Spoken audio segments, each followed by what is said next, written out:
మాసానాం మార్గశీర్షోహం. మార్గశిర మాసం లక్ష్మీప్రదమైనటువంటి మాసం. ఇటువంటి మాసంలో మనకి పరమ పవిత్రమైనటువంటి పర్వదినం మరొకటి ఉన్నది. అది ఏ అనఘాష్టమి. సాక్షాత్తు అనఘాదేవి ఆవిర్భవించినటువంటి రోజు. ఎవరి అనఘాదేవి అంటే పరమ గురుస్వరూపం దత్తాత్రేయ స్వామి వారు.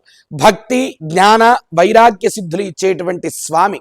అటువంటి పరమ గురుస్వరూపంతో ఉండేటువంటి దత్తాత్రేయ స్వామితో ఉండేటువంటి స్త్రీ శక్తి, యోగ మాత, యోగ విద్యగా చెప్పబడేటువంటి అనఘాదేవి ఆవిడ ఆవిర్భావం జరిగినటువంటి రోజు మార్గశిర కృష్ణ అష్టమి, మార్గశిర బహుళ అష్టమిగా కూడా చెప్పుకోవచ్చు.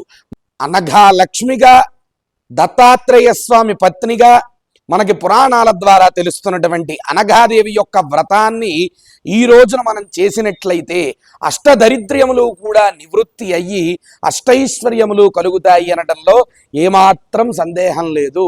ఇటువంటి అనఘాష్టమి వ్రతాన్ని మనం పురాణాల ద్వారా గమనించినట్లయితే కృతయుగంలో కార్తవీర్యార్జునుడు ఈ వ్రతాన్ని చేసి నిరుపయోగంగా ఉన్నటువంటి ఆయన హస్తములు ఏవైతే ఉన్నాయో ఆయన చాలా బలయుతంగా తయారయ్యాట ఈ వ్రతం చేయటం వల్ల.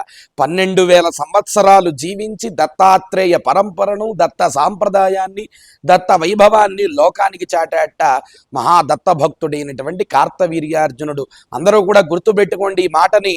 ధనం స్తంభించిన చోట, మీకు రావాల్సినటువంటి డబ్బులు ఆగిపోయినటువంటి చోట, ఆస్తిపాస్తుల వ్యవహారాల్లో చిక్కులు ఉన్నటువంటి వారు దత్తాత్రేయ స్వామితో పాటుగా కార్తవీర్యార్జునుని స్తోత్రం మనం చేసినట్లయితే దత్తానుగ్రహం పరిపూర్ణంగా కలిగి స్తంభించినటువంటి ధనం కూడా మనకి లభిస్తుంది. శత్రు బాధలు, ప్రయాణాల విషయంలో ఇబ్బందులు ఉన్నటువంటి వాళ్ళు కార్తవీర్యార్జున కృతమైనటువంటి దత్తాత్రేయ స్తోత్రం చేస్తే విజయం మనకి కరతలామలకంగా లభిస్తుంది.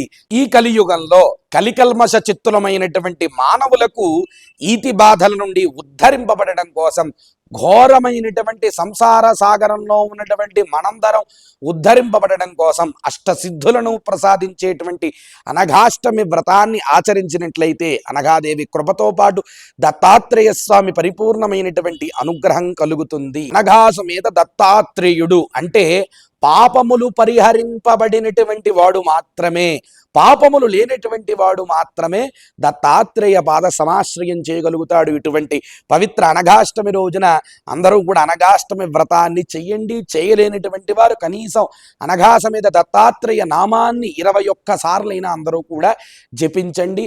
ఆ యొక్క స్వామి అనుగ్రహం అందరికీ కూడా కలుగుతుంది.